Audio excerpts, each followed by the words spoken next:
వెలుగును చూడు. శ్రమ వెనకాల దాగి ఉన్న మేలును చూడు.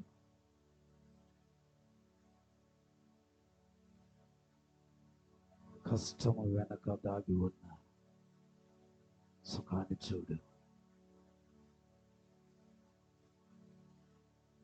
కష్టాన్ని చూచి, చీకటిని చూచి, శ్రమను చూచి ఆత్మీయతలో దిగజారిపోమాక. నీతిమంతుల కొరకు దాచి వచ్చినది గొప్పది, గొప్పది. దాన్ని పొందుకోవడానికి ప్రభువా వినగల చెవులు, గ్రహించే మనసు, జీవించే జీవితం మాకు ప్రసాదించయ్యా. విన్నీయకుండా, గ్రహించనీయకుండా, జీవించనీయకోకుండా ఏవైతే అడ్డుపడుతున్నాయో, ఏవైతే ఆటంకముగా ఉంటున్నాయో, ఏవైతే అవరోధంగా ఉంటున్నాయో, యేసు నామములో అవన్నీ దూరమైపోవును గాక. అవన్నీ మా యొద్ద నుంచి వైదొలిగిపోవును గాక.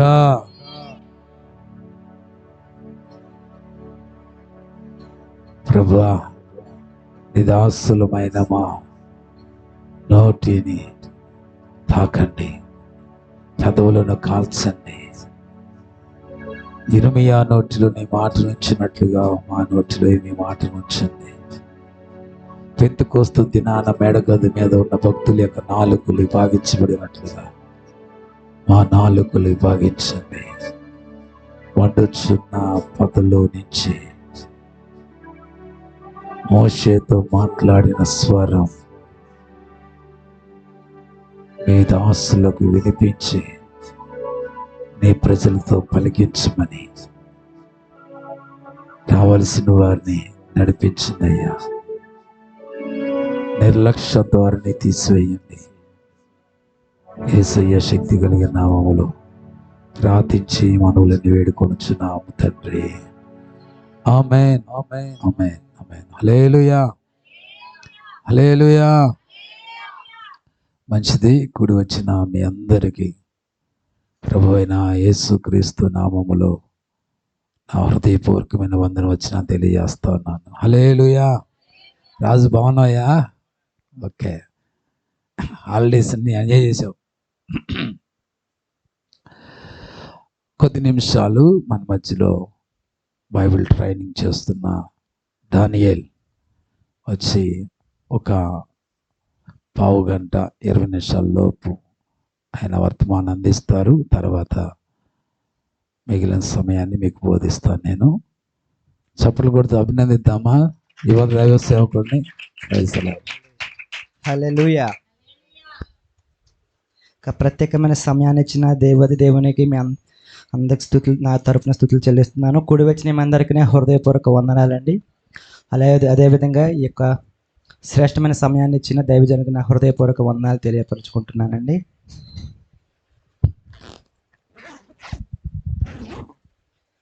అందరూ కూడా సంతోషంగా ఉన్నారండి? సంతోషంగా ఉన్నారు అందరూ కూడా. మీరు రెండు చేతులు అయితే దేవుని స్తుతులు చెల్లిద్దామా? హల్లెలూయా, హల్లెలూయా. ఉదయకాల సమయంలో మనము బైబిల్ గ్రంథంలో నుంచి కొన్ని వేదాంశాలను ధ్యానం చేసుకుందామండి. ఈరోజు ఆదికాండము 1వ అధ్యాయము 28వ వచనము. దేవుడు వారిని ఆశీర్వదించెను. దేవుడు వారిని ఆశీర్వదించెను. ఎట్లనగా మీరు ఫలించి అభివృద్ధి పొంది విస్తరించి భూమిని నిండించి దానిని లోపరుచుకొనుడి. ఆమేన్. చాలమ్మా. యొక్క వాక్య భాగాన్ని మనం గమనించినట్లయితే దేవుడు మొదటిగా అవ్వ ఆదామును సృజించిన తరువాత వారు దేవుని ఆజ్ఞను అతిక్రమించి పాపము చేసిన తర్వాత దేవుడు వారిని విడిచిపెట్టలేదండి. వారికి ఒక వాగ్దానం అనేది ఇచ్చాడు. ఎందుకంటే మన పిల్లలు తప్పు చేస్తే మనము ఎన్నడూ విడిచిపెట్టాం కదా. వారికి మరొక సమయం చాలామంది చెప్తూ ఉంటాం తల్లిదండ్రుల పిల్లలకి, ఈసారి కనుక నువ్వు తప్పు చేస్తే అని. మళ్ళీ తప్పు చేసినా కానీ ఈసారి కనుక నువ్వు తప్పు చేస్తే నా చేతిలో మామూలుగా ఉండదు.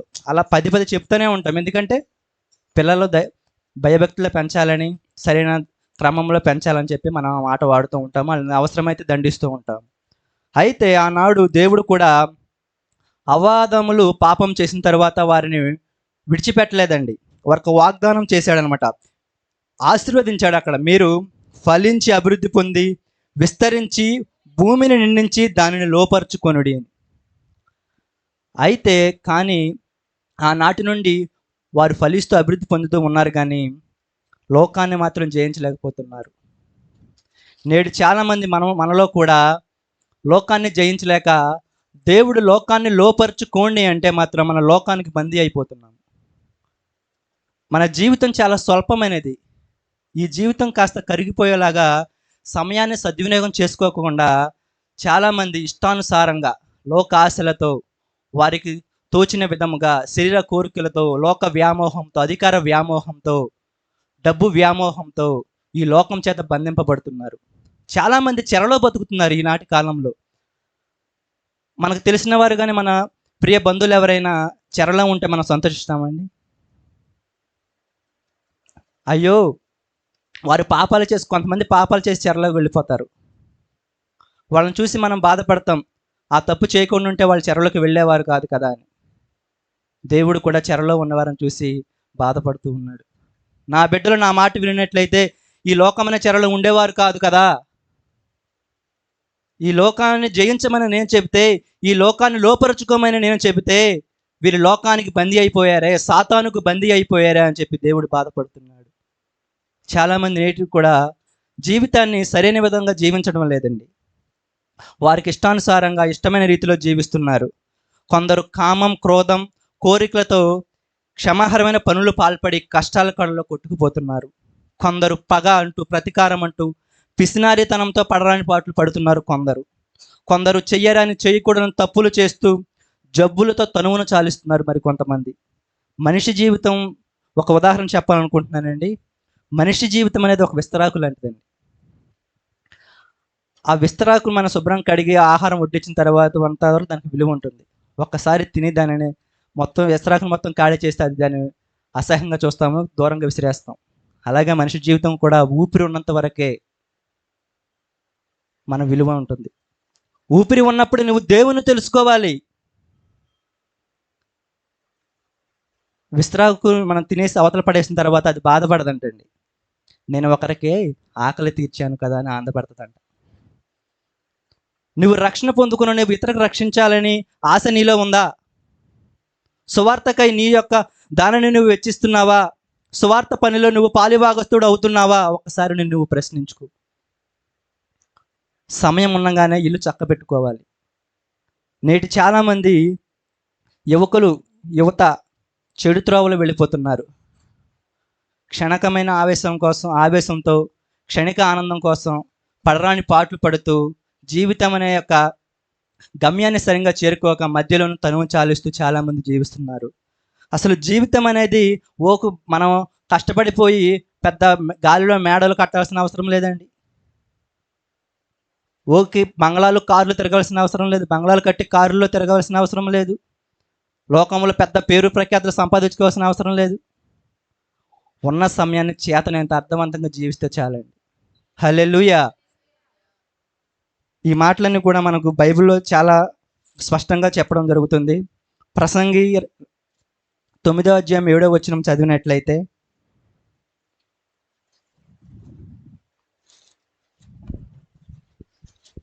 నీవు పోయి సంతోషముగా నీ అన్నము తినుము, ఉల్లాసపు మనసుతో నీ ద్రాక్షారసము త్రాగుము. ఇదివరకే దేవుడు నీ క్రియలను అంగీకరించెను. ఆమేన్. ఇదివరకే దేవుడు నీ క్రియలను అంగీకరించెను. మనకున్న దానిలోనే సంతృప్తి కలగడం నేర్చుకోవాలండి.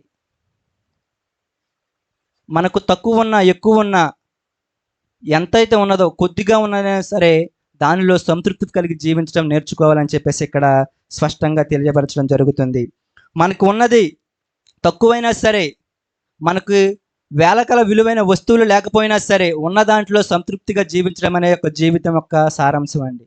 దేవుడు ఇచ్చిన శ్రేష్టమైన వస్తువులను సక్రమంగా వినియోగించుకుంటూ ఆహార పానీయాలను సరైన విధముగా ఆనందంతో అనుభవిస్తూ తీసుకోవాలండి. కొంతమంది ఎంత ఉన్నా కానీ మాకు ఏమీ లేదని బాధపడుతూ ఉంటారు, ఇతరులను చూసి అసూయపడుతూ ఉంటారు.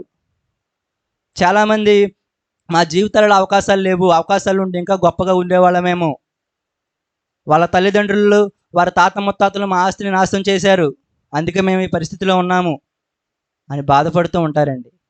అదంతా వ్యర్థం. దేవుడు చెబుతున్నాడు కదా, నీకు ఉన్నదానిలోనే సంతృప్తి కలిగి జీవించు, ఉన్నదానినే ఆనందంగా స్వీకరించు అని. ఇతరులను చూసి నువ్వు వాతలు పెట్టుకోవడం వ్యర్థం, ఇతరుల వైపు నువ్వు చూడటం వ్యర్థం. ఎంతసేపు పక్కవారింట్లో ఏం జరుగుతుందా మనం ఆలోచన చేస్తూ ఉంటాము. మన పిల్లలు సరిగ్గా ఎదగకపోతే పక్కవారితో పోల్చుతూ ఉంటాము. చాలామంది తల్లిదండ్రులు కూడా వారి జీవితాల్లో సాధించలేనివి పిల్లల ద్వారా సాధించాలనుకుంటారు. మంచిదే, కానీ అది ఒక సరైన క్రమంలో చెప్పాలి. వారు చేయలేని పనులన్నింటిని కూడా వాళ్ళకి ఇష్టం లేకుండా పిల్లల మీద రుద్దుతూ ఉంటారు, నువ్వు ఈ పని చేయాలి ఈ పని చేయాలని.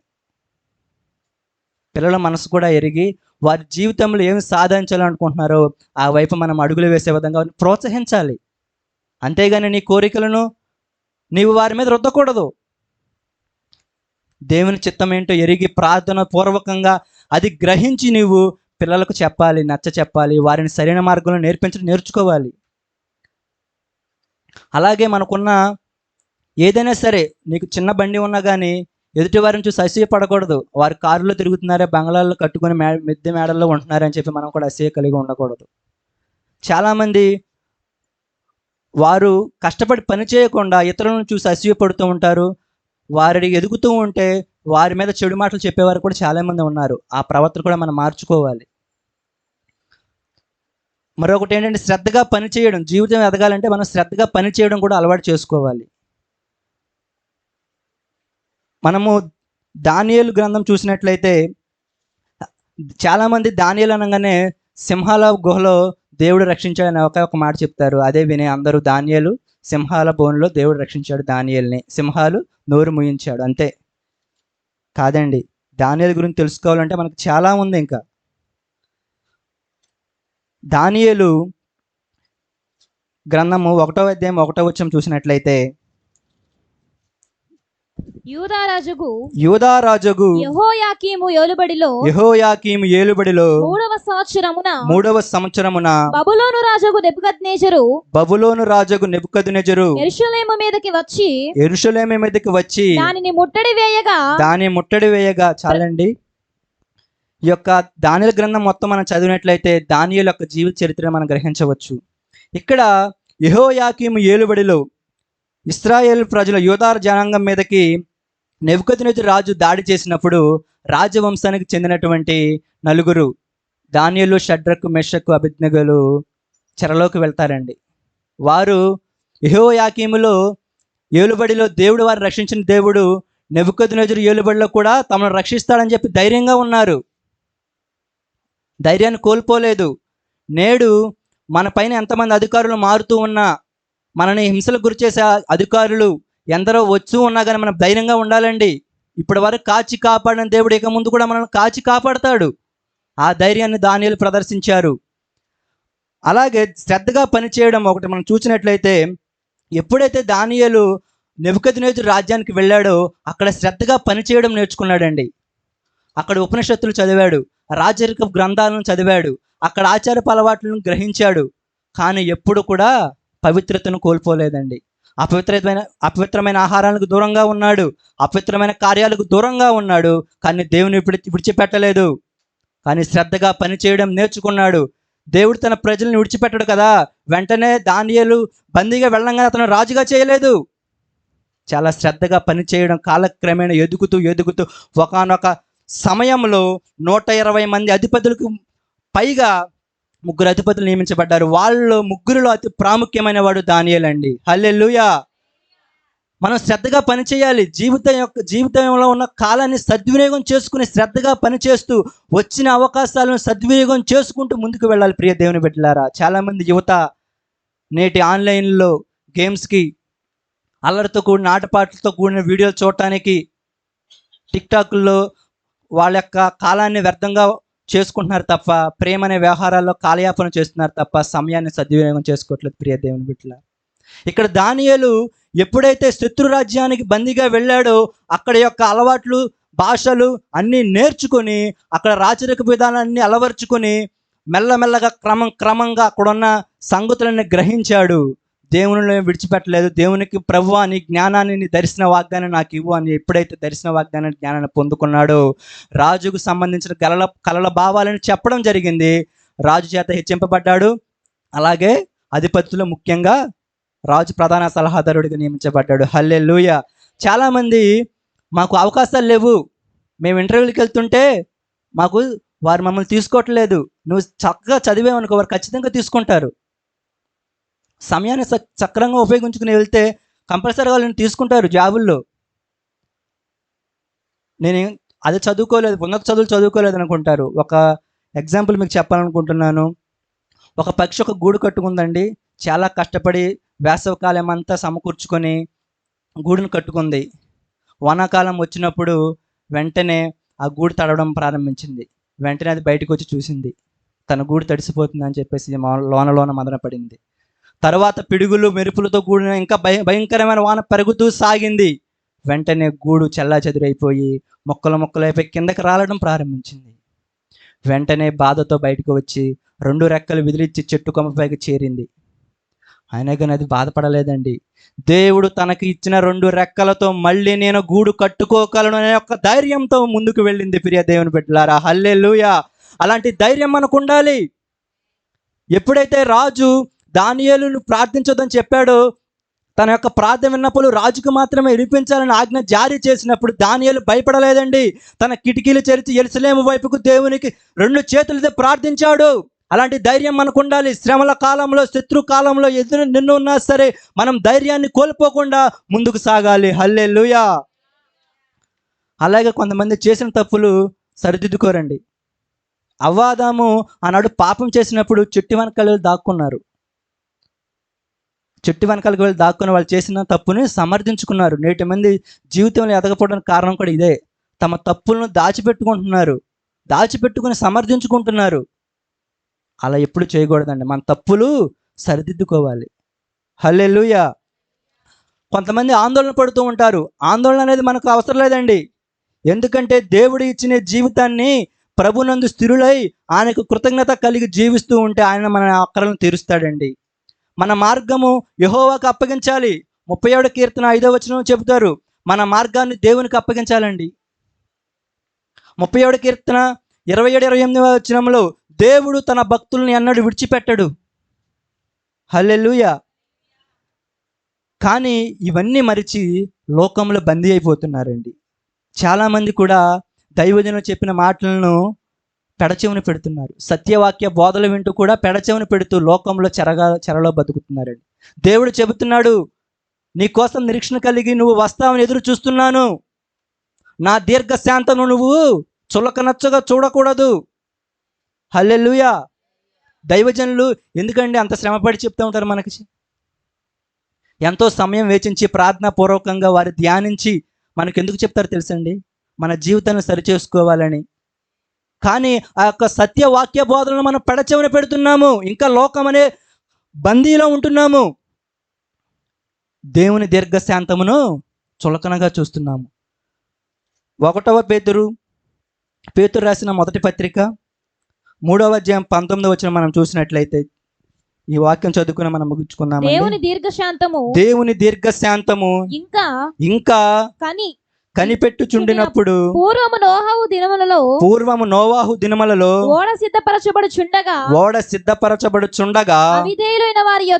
అవిధులైన వారి యొద్దకు అనగా చెరలో ఉన్న ఆత్మల యొద్దకు ఆయన ఆత్మరూపిగానే వెళ్ళి వారికి ప్రకటించెను. ఆ ఓడలో కొందరు అనగా 8 మంది నీటి ద్వారా రక్షణ పొందిరి. హల్లెలూయా. ఇక్కడ మనం గమనించినట్లయితే దేవుని దీర్ఘశాంతమును మనము చులకనగా చూడకూడదండి.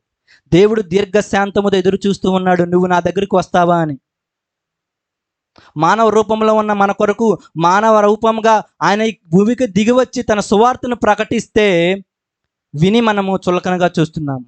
మన కొరకు తన విలువైన ప్రాణాన్ని త్యాగం చేస్తే మనం చులకనగా చూస్తున్నాము. సమయం మించిపోలేదు ఇప్పటికైనా తెలుసుకుని ప్రియ దేవుని బిడ్డలారా. ఆనాడు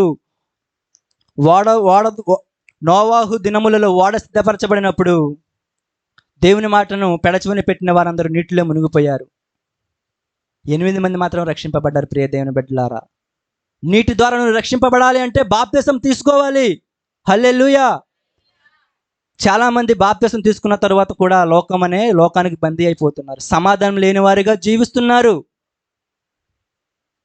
నీరు రక్షించడం అంటే ఏంటో తెలుసండి? ఇశ్రాయేలు సైన్యాన్ని ఫరో తరుముతున్నప్పుడు ఎర్ర సముద్రం 2గా చీల్చబడబడుతుంది. వెనక శత్రు సైన్యము సముద్రం దాటిన తర్వాత శత్రు సైన్యము సముద్రంలో మునిగిపోతుంది. ఇశ్రాయేల్ సైన్యాన్ని అక్కడ నీరు రక్షించింది. నోవాహు దినంలో కూడా 8 మందిని నీరు రక్షించింది. దేవుని మాటని వినప్పుడు నీరేం చేస్తుందండి? ముంచివేస్తుంది. ఎన్నో కోట్ల మంది, లక్షల మంది జనాలు ఉన్నారు ఆ కాలంలో. 8 మంది మాత్రమే రక్షింపబడ్డారు. ఎందుకంటే వారు దేవుని మాట విన్నారు. హల్లెలూయా. నువ్వు ఇంకా లోకంకు బందీ అయిపోయి లోకములో ముసుగు ధరించుకొని లోకానికి దాసుడివై ఉన్నావా ప్రియ దేవుని బిడ్డ? సమయం మించిపోలేదు, ఇప్పుడే రక్షణ సమయం రా. నా దేవుడు లోకమును జయించినాడు. హల్లెలూయా. యోహాను సువార్త 16వ అధ్యాయము 33వ వచనం చివరి వచనం అండి. లోకములో మీకు శ్రమ కలుగును, అయినను ధైర్యము తెచ్చుకొనుడి, నేను లోకమును జయించి ఉన్నానెను. ఆమేన్. హల్లెలూయా. అందరూ పక్కన వరకు చెప్పండి, నా దేవుడు లోకమును జయించి ఉన్నవాడు. హల్లెలూయా. మన దేవుడు ఎవరండి? లోకమును జయించి ఉన్నవాడు. నువ్వు లోకములో బందీగా ఉన్నావేమో, ఇంకా లోక చర్యలతో బందీ అయిపోయి ఉన్నావేమో, చెరలో ఉన్నామేమో. బయటకు రా, లోకాన్ని జయించిన నా దేవుని యొద్దకు రా. నా దేవుడు నీకు విడుదలనిస్తాడు, సమాధానాన్ని ఇస్తాడు. హల్లెలూయా. సమయం ఇంకా ఉందండి అనుకోవద్దు, కాలయాపన చెయ్యొద్దు. నేను అలా కొంతకాలం కాలయాపన చేశాను, సమయం ఇంకా ఉంది కదా అని. ఏ క్షణం ఎలా ఉంటుందో తెలియదండి. కువైట్లో రీసెంట్గా అగ్ని ప్రమాదం జరిగి చాలామంది మరణించారు. ఏ రోజు ఎలా ఉంటుందో మనకు తెలియదు.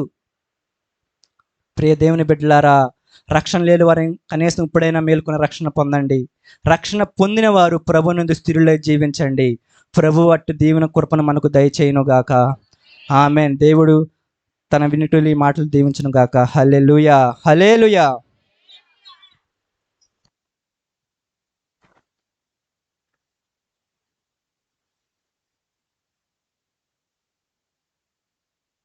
Praise the lord. Hallelujah. Hallelujah. ఇంతకాలం నీదు కృపలో కాచిన దేవా,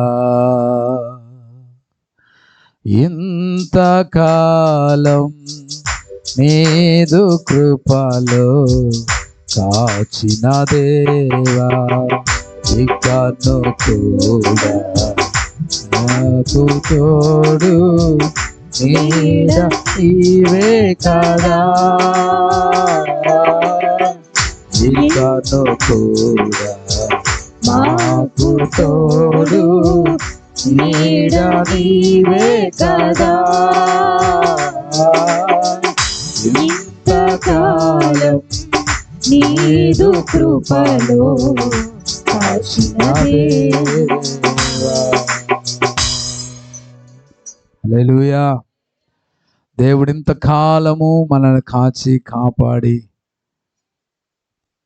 పోషించి సంరక్షించి ఆయన సన్నిధిలోనికి మనల్ని నడిపించినందుకే 2 హస్తాలు పైకి బిగ్గరగా దేవుడికి స్తోత్రం చెల్లిద్దాం. స్తోత్రం, స్తోత్రం, స్తోత్రం, స్తోత్రం, స్తోత్రం. హల్లెలూయా. మంచిది. దేవుని యొక్క వాక్యాన్ని నేర్చుకోవడానికి ఇష్టపడదాం. మనస్సు. ఇప్పటికే 3 రకాల మనస్సులు మనం నేర్చుకున్నాం. ఒకటి అవిశ్వాసపు మనస్సు. రెండవది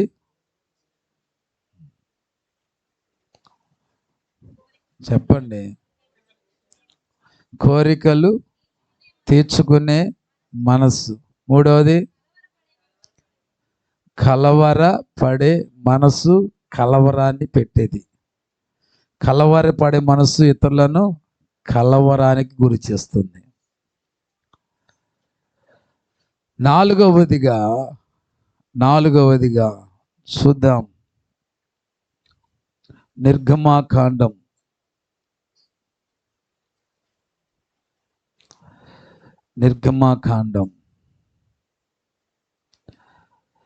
7వ అధ్యాయం 22, 23 వచనాలు చూద్దాం. ఐగుప్తు శకునగాండ్రు కూడా తమ మంత్రముల వలన అట్లు చేయగా, అట్లంటే పెసరట్లు, మినపట్లు అవి కాదండి. అర్థమైందా? ఒక ఆయన ప్రసంగం చేసి నోవాహు అట్లు చేసాను అని చెప్పి ముగించాడంట. ఏం వెళ్ళి ఏమ్మా ఎందుకు లేట్గా వచ్చావు ఈ వారం అంటే, అయ్యా నేను కూడా నోవాహు వాళ్ళు అట్లు చేసుకుని వచ్చాను అయ్యా, అందుకే లేట్ అయిందని చెప్పిందంట. అందుకని అట్లు అంటే ఆ అట్లు కాదు, ఇవి పెసరట్లు. అర్థమైందా? ఇది ఫరో యొక్క అట్లు. సరే, ఏం చేశాడో మనం ఇక్కడ చూద్దాం. ఐగుప్తు శకునగాండు కూడా తమ మంత్రముల వలన అట్లు చేయగా, యెహోవా చెప్పినట్టు ఫరో హృదయము కఠినమాయెను. అతడు మోషే అహరోనుల మాట వినకపోయెను. జరిగిన దానిని మనస్సున పెట్టక ఫరో తిరిగి తన ఇంటికి వెళ్ళెను. Praise the lord. హల్లెలూయా. 4వ మనసు కఠినమైన మనస్సు. చెప్పండి, ఏ మనసు? కఠినమైన మనస్సు. ఈ మనస్సు దేని వల్ల వస్తుంది? ఈ మనసు వలన జరిగేది ఏంటి? కఠినమైన మనసు దేని వల్ల వస్తుంది? దీనివల్ల ఏం జరుగుతుంది? ఏంటంటే గర్వానికి, నాశనానికి మధ్యలో వచ్చేది కఠినమైన మనసు. దేనికండి? గర్వానికి, నాశనానికి మధ్యలో పుట్టుకొచ్చేది ఏంటిది? కఠినమైన మనసు. గర్వం. ఫరో యొక్క గర్వం, ఐగుప్తు రాజునని గర్వం.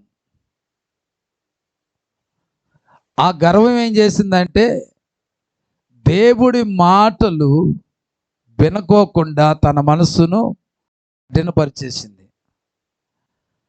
ఆ కఠినపరిచిన మనస్సు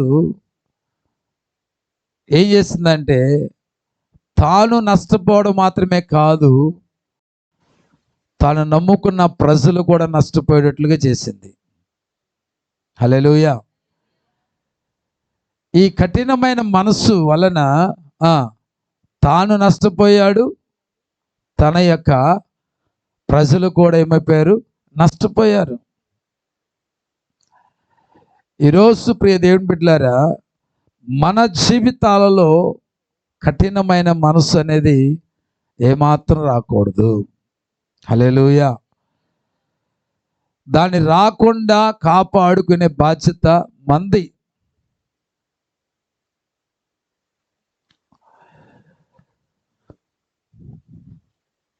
దేవుడు చెప్పాడు ఏమనంటే, నా ప్రజలని పంపించయ్యా, వారు ఆరాధించుకుంటారు, వారికి నేను ప్రమాణం చేసిన వాగ్దాన దేశానికి వారు వెళ్ళిపోతారు, పంపించయ్యా అని చెబితే ఫరో గారు ఏం చేశారంటే,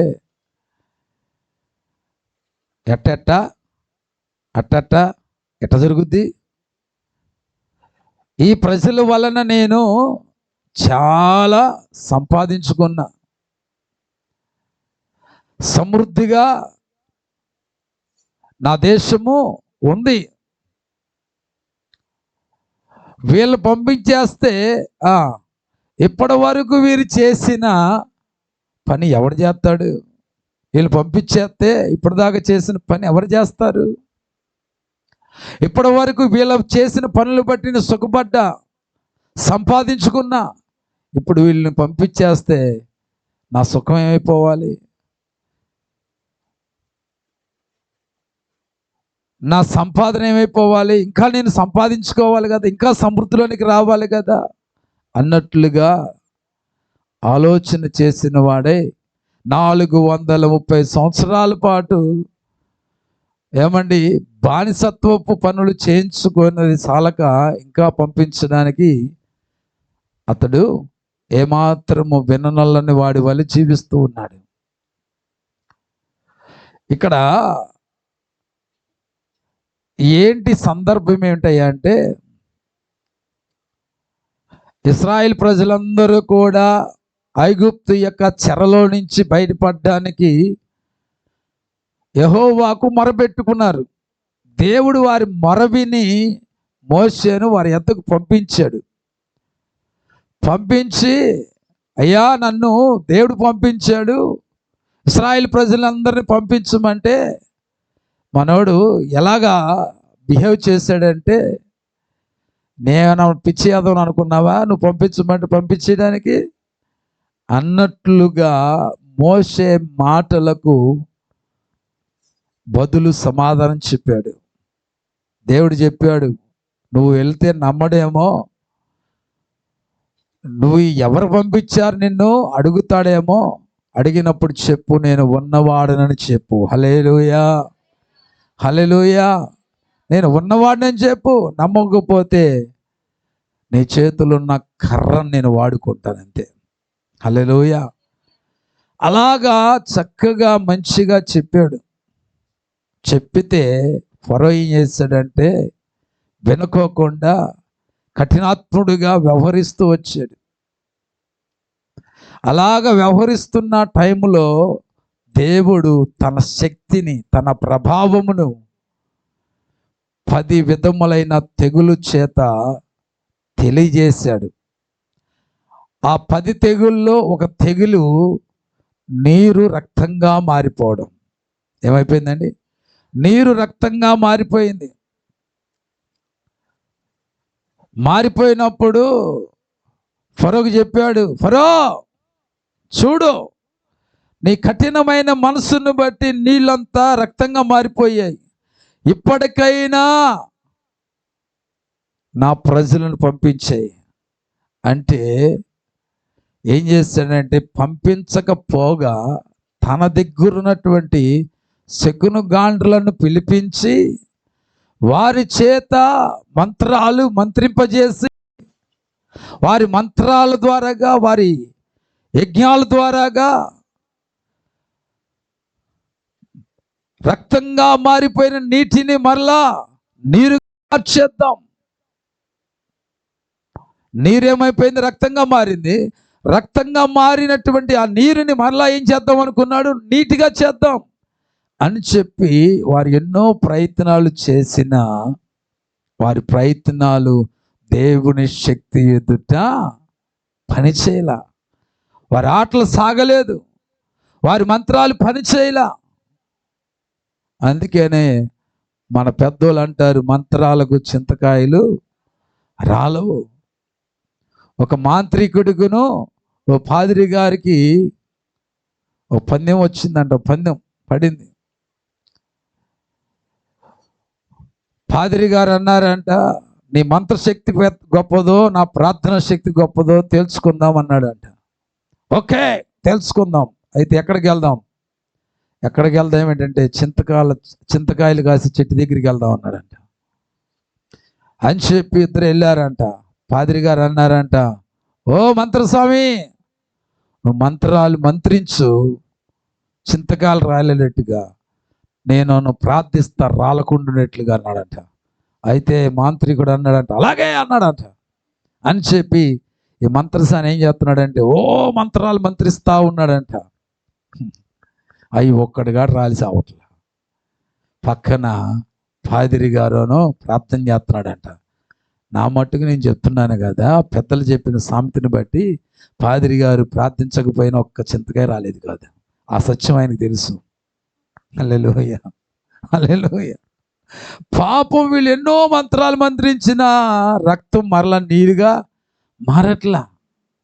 అట్లు చేస్తూ ఉన్నారు వీళ్ళు, అట్లు చేస్తానే ఉన్నారు. ఫరో ఏం చేశాడంటే ఇట్లు వెళ్ళిపోతానే ఉన్నాడు. హల్లెలూయా, వెళ్ళిపోయాడు. జాగ్రత్తగా ఇక్కడ వినండి. వాళ్ళు అట్లు చేయగా యెహోవా చెప్పినట్టు ఫరో హృదయం అయిపోయింది, కఠినమైపోయింది. ఒక మాట చెప్తా వినండి.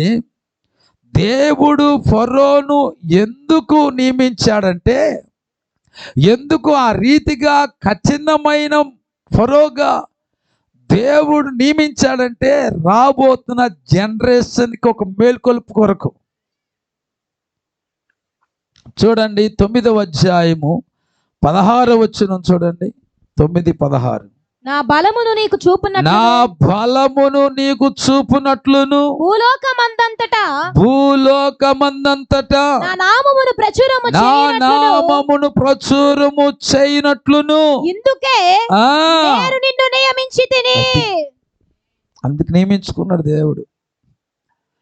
ఆయన బలం తెలుసుకోవాలి. ఫరో కాదు, ఫరో లాంటి వాళ్ళు. భూలోకమందంతట కూడా దేవుడి నామము ఘనమైనదని ప్రజలు గుర్తించాలి. అందుకనే ఫరోను దేవుడు ఒక పాత్రగా ఎంచుకున్నాడు. ఈరోజు దేవుడి మాటను ఖాతర చేయకోకుండా కఠినమైనటువంటి మనసుతో, అంటే బండబారినటువంటి బ్రతుకులతో, బండబారినటువంటి జీవితాలతో, కొంతమంది నా మనసు బండ మారిపోయిందండి, ఇది పగలదండి, ఇది ఇంకా పగలదంట, అంత గట్టిదన్నమాట.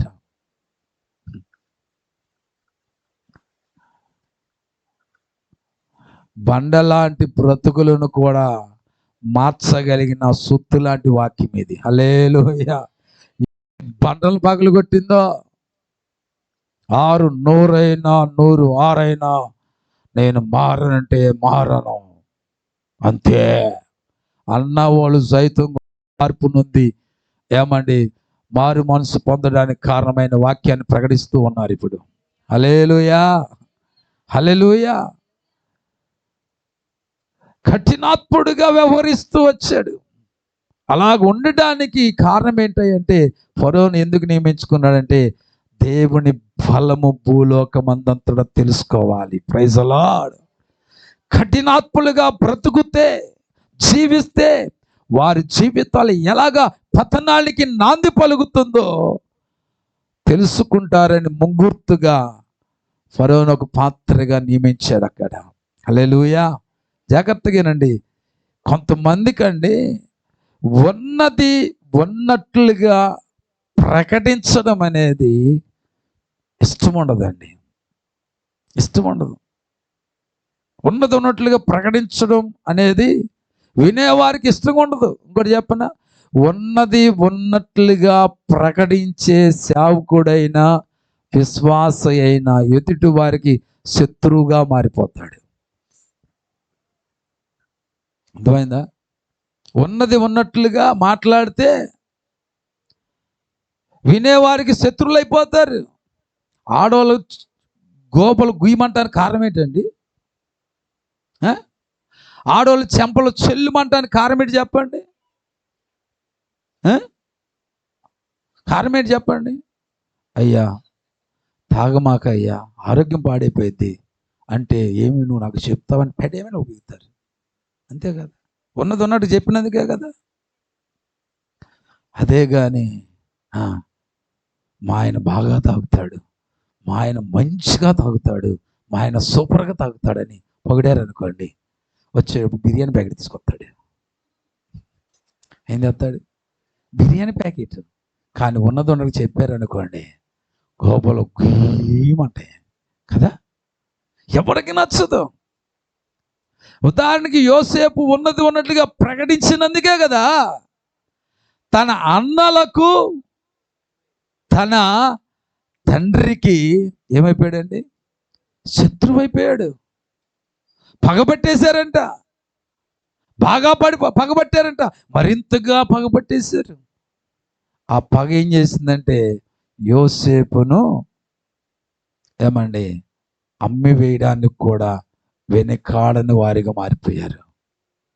హల్లెలూయా, హల్లెలూయా. ఒకటి, యేసుక్రీస్తు మాటలు కూడా కఠినంగానే ఉన్నాయంట.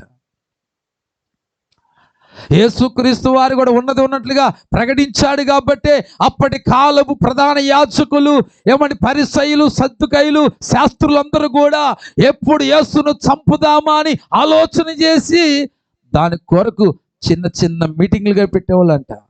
వీధి మీటింగ్లు పెట్టేవాళ్ళు, గ్రామ మీటింగ్లు పెట్టేవాళ్ళు.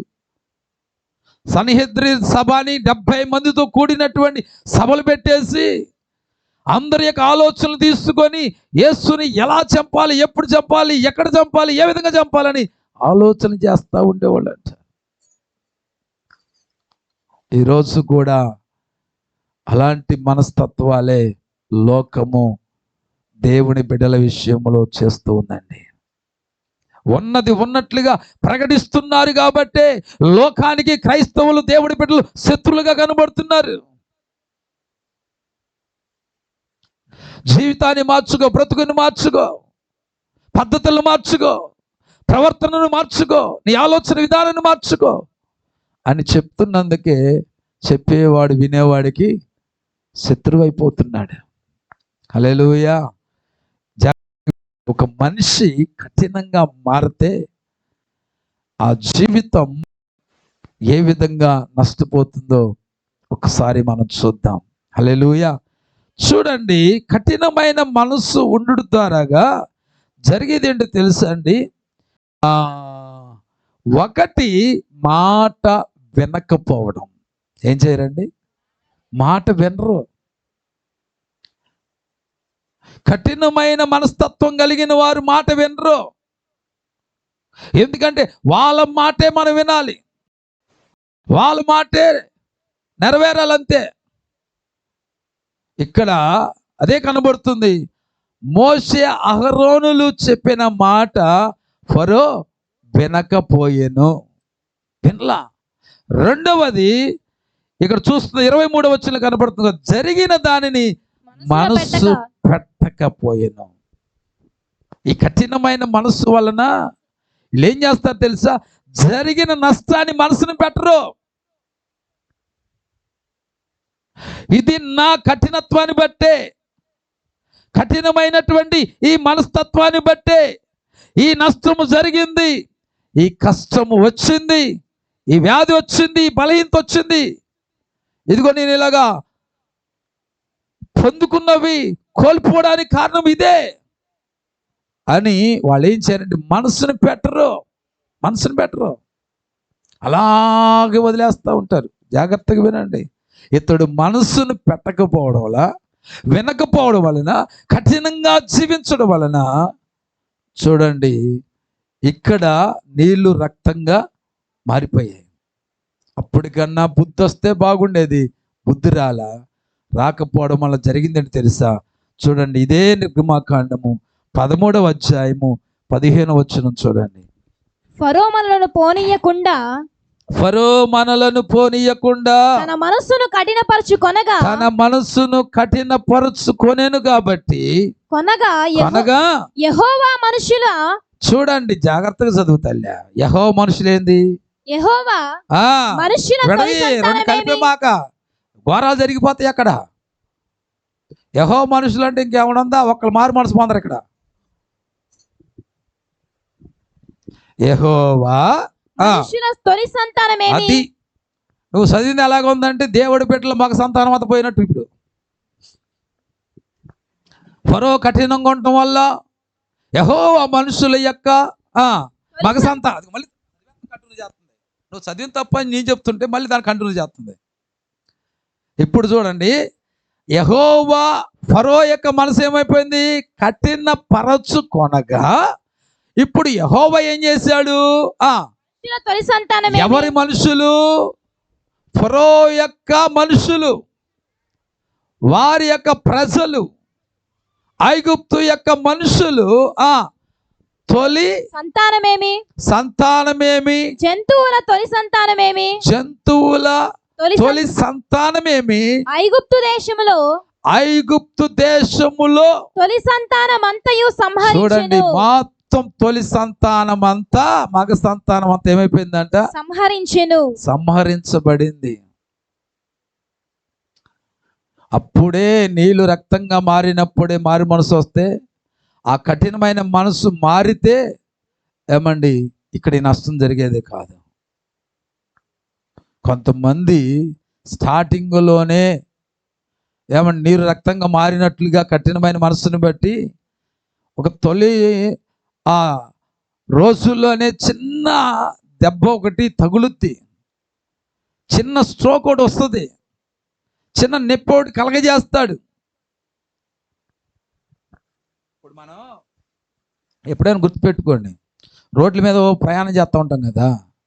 ప్రయాణం చేసినప్పుడు ముందు పెద్ద గోతి కంటే ముందు చిన్న గోతి స్టార్ట్ అయింది. ఏం స్టార్ట్ అవుతుంది? ఎక్కువ శాతం రోడ్ల మీద వెళ్ళేటప్పుడు పెద్ద కన్నా ముందు ఏ గొయ్యి స్టార్ట్ అయింది? చిన్న గోతులు స్టార్ట్ అవుతాయి. అసలు చిన్న గొయ్యి ఎందుకు స్టార్ట్ తెలుసా? పెద్ద గొయ్యిని బట్టి. అర్థమైందా? పెద్ద గొయ్యిని బట్టి ఆటోమేటిక్గా ఏమవుతుంది? చిన్న గొయ్యి స్టార్ట్ అవుతుంది. ఆ చిన్న గొయ్య స్టార్ట్ అయినప్పుడు గుర్తుపెట్టుకో, ఎదురు పెద్ద గొయ్యి ఉందని. ఏమాత్రంగా అజాగ్రత్త చేసావా పెద్ద గొయ్యిలో పడతావు. అర్థమైందా? పెద్ద గొయ్యిలో పడతావు. అలాగే దేవుడు కూడా మనకెప్పుడు కూడా ఏదైనా ఒక పాపములో మనం జీవిస్తున్నప్పుడు, వాక్య విరుద్ధమైన జీవితాన్ని కొనసాగిస్తున్నప్పుడు దేవుడు ఏం చేస్తాడంటే చిన్న దాంతో స్టార్ట్ చేస్తాడు. స్టార్టింగ్ పెద్దగా కొట్టాడండి. చాలా మంచి మనసు కలిగిన ఆయన. ఇప్పుడు కన్నపెట్టలను ఎలా కొడతారండి? స్టార్టింగ్ ఎరగొట్టేస్తారా? ఎరగొట్టేస్తారండి? ఎరగొట్టరు. ఏం చేస్తారు? ముందుగా ఫస్ట్ టైం కదా, అప్పుడు కూడా అంటారు, ఫస్ట్ టైం కాబట్టి ఒక్క దెబ్బతో వదిలేస్తున్నా. ఏంటంట అంటారా లేదా? మంతేనా? ఎప్పుడు కొట్టారా? ఎప్పుడు కొట్టలేదా? కొట్టలేదా? చిన్నప్పుడు. ఇప్పుడు కాదులేండి, ఇప్పుడు మనల్ని కొట్టేస్తారు వాళ్ళు. చిన్నప్పుడు ఏం చేస్తామండి? కొట్టినప్పుడు చెప్తాం, ఏమంటాం? ఫస్ట్ టైం కాబట్టి ఒక్క దెబ్బతో విడిచిపెట్టేస్తున్నా. మరలా ఇదే పొరపాటు చేసేవనుకో, బిడ్డ ఈసారి ఉంటుంది నీకు. కీర్తి సాయితీ అంతేనా? అసలుకి మన సాహిత్య స్కూల్ మానేయడానికి కారణం అదే. స్టార్టింగ్లో చిన్న తప్పు చేసింది, ఒకసారి స్కూల్కి లేట్కి వెళ్ళిందని చెప్పి ఒక దెబ్బతో కొట్టి వదిలేశారు. ఒక దెబ్బే కదా ఆనలా బిడ్డకి. మళ్ళీ లేట్కి వెళ్ళింది, ఈసారి తిప్పి కొట్టారంట, అంతే స్కూలే మానేసింది దెబ్బకి.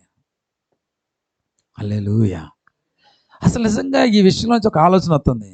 ఏంటి అంటే మనస్సును పెట్టట్లా. ఈ నష్టం నాకు కలగడానికి కారణం ఏంటో నువ్వు మనసుని పెడితే రెండో దెబ్బ తినవు. తెలుసా నువ్వు? రెండో దెబ్బ తినవు. ఇంకా పైపెచ్చు ఏం చేస్తున్నారు? ఈ పిల్ల స్కూల్ మానేసినట్టుగా మందిరాలు మానేస్తున్నారు. వీళ్ళు ఏం చేస్తున్నారు? మందిరాలు మానేస్తున్నారు. అసలు ఈ దెబ్బ తినడానికి కారణం నేనే కదా, దేవుడు ఈ రీతికి నన్ను ఒక దెబ్బ పీకడానికి కారణం నేనే కదా అంటే మర్యాదగా ఆ స్కూల్ని చదివి ఫస్ట్ క్లాసులు పాస్ అయ్యింది. ఇప్పుడు డౌటే నాకేక, ఆ చదువు ఎటు వెళ్ళిపోతా కూడా నాకు తెలియట్లా. ఎందుకంటే అక్కడ ఉన్నప్పుడు ఇంగ్లీష్ వచ్చిందంట. అంతకుముందు స్కూల్ మార్పించిన ఎన్ని మార్చినా కానీ ఇంగ్లీష్ రాలా. అయితే ఇప్పుడు అసలే తెలుగు స్కూలా, గవర్నమెంట్ స్కూలా? ఇప్పుడు ఇక పండగ నీకు. ఇప్పుడు నేను చెప్తున్నా, ఏదన్నా చదువులు తేడా వస్తే వాళ్ళు నుంచి పెట్టి చేతులు తిప్పి కొట్టారు, నీ మోకాలు దండ వేపించి చేతులు తిప్పి కొడతా, నీకు తాడు తీసేస్తా నీకు చదువులు తేడా వస్తే. హల్లెలూయా. అర్థమవుతుందండి మీకు? ఏం చేస్తున్నారు వీళ్ళు? ఈ తప్పు నా వల్ల జరిగింది కఠినమైనటువంటి ఈ మనసు కలిగి ఉండడం ద్వారా చెప్పాడు దేవుడు, ఒరే నా బిడ్డలు పంపించారా బాబు అన్నాడు. కానీ వెనుకోకుండా ఏం చేశాడు, కఠినంగా అట్టి పెట్టుకున్నాడు. దానివల్ల జరిగింది నష్టం. అయినా బుద్ధి రాకుండా అలాగే పెట్టుకున్నాడు. ఈసారి తొలుచూలు మగ సంతానం అంతా నష్టమైపోయింది. ఇప్పుడు అనేక మంది కన్నీటికి కారకుడవలా, కన్నీటికి కారకుడవలా. అనేక కుటుంబాలు ఐగుప్తు దేశమంతా ఏడుపులు మయమైపోయిందంట. ఏడుపులే ఏడుపులు. ఈరోజు ప్రియ దేవుని బిడ్డలారా, నీ కఠినమైన మనస్సు నీ ఇంటి వారిని ఏడిపించేదిగా ఉండకముందే, ఏడ్చేదిగా ఆ దినాలు రాకముందే కఠినమైన మనస్సు మారునుగాక. హల్లెలూయా. అది ఎంత నష్టానికి కారణమవుతుందో మనకి ఫరో చేతుల నుంచి మనకి అర్థమవుతుందండి. హల్లెలూయా. కుటుంబాల్లో కూడా భార్యాభర్తలను గుర్తుపెట్టుకోండి. ఒకళ్ళు కఠినంగా ఉన్నప్పుడు మరొకరు మెత్తగా ఉంటే మంచిది. ఒక లగ్గీగా ఉంటే మరొకరు ఇంకా ఎలా ఉండాలి, పెట్రోల్గా ఉండమాకండి. ఎలా ఉండాలి, నీళ్ళలాగా మారండి, ఆరిపోయే విధంగా ఉండండి. అంతేగాని ఇంకా పెట్రోల్ పోసి తగలడు అని పెంచమాకండి, తగలడిపోతాం అందరం. కొంతమంది ఏం చేస్తారండి, అక్కడ బగ్గ మండుతుంటే ఇక్కడి నుంచి ఏం చేస్తూ ఉంటారండి, పోతా ఉంటారు పెట్రోల్ ఇంకత్తా. ఎక్కడ కూడా ఆయాసపడకుండా, ఆవేశపడకుండా జాగ్రత్తగా కుటుంబాన్ని కట్టుకోగలిగితే, ఇంకో మాట చెప్తాను, కఠినమైన మనస్తత్వాలు మారాలంటే ప్రేమతో కూడిన మాటలు మన నోట్లోంచి రావాలి. హల్లెలూయా. ఈరోజు యేసుక్రీస్తును అనేకులు వెంబడిస్తున్నారంటే, అనేకులు ఆరాధించే ఒక దైవముగా యేసుక్రీస్తు ఉన్నారు అంటే ఆయన ప్రేమతో పలికిన పలుకులేనండి. హల్లెలూయా. ప్రేమతో పలికిన పలుకులే గుండెలు బద్దలు కొట్టాయి. ఈరోజు నేను అంటాను, ప్రేమతో కూడిన మాట కఠినాత్ముల యొక్క మనస్సును మార్చగలిగినంత శక్తి ఉంది దాంట్లో. Praise the lord. అర్థమవుతుందా? ప్రేమతో కూడిన మాట ఏంటండి, కఠినాత్ముల యొక్క మనస్సును మార్చగలిగిన శక్తి దానిలో దాగి ఉంది. ఆ మర్మాన్ని గుర్తించగలిగితే నిజంగా ఏ కుటుంబం కూడా చెదిరిపోదండి. Praise the lord. హల్లెలూయా. గర్వం ఎవరిలో అయితే ఉంటుందో ఆటోమేటిక్గా ఏమవుతుందండి, వారిలో కఠినమైన మనసు వచ్చేసింది. ఆ మనసు ఏం చేసిందంటే నాశనానికి దారితీస్తుంది. ఒక ఇద్దరు స్నేహితుల మధ్య జరిగిన ఒక చిన్న అనుభవం చెప్తాను. ఒక స్నేహితుడును మంచి చదువు చదువుకున్నాడు, విదేశాలకు వెళ్ళాడు. ఇంకొక స్నేహితుడు చదువు అబ్బక అదే ఊరిలో పొలం పనులు చేసుకుంటా ఉన్నాడు. అలా అలా అలా ఈ చదువుకున్నాడు, ఈ చదువుని బట్టి విదేశాలకు వెళ్ళిపోయాడు. వీడిక్కడే కూర్చొని పనులు చేసుకుంటా ఉన్నాడు.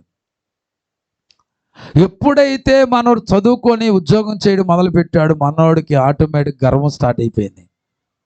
గర్వము కూడా ఆ ఉద్యోగంతో పాటుకి పెరిగిపోయింది.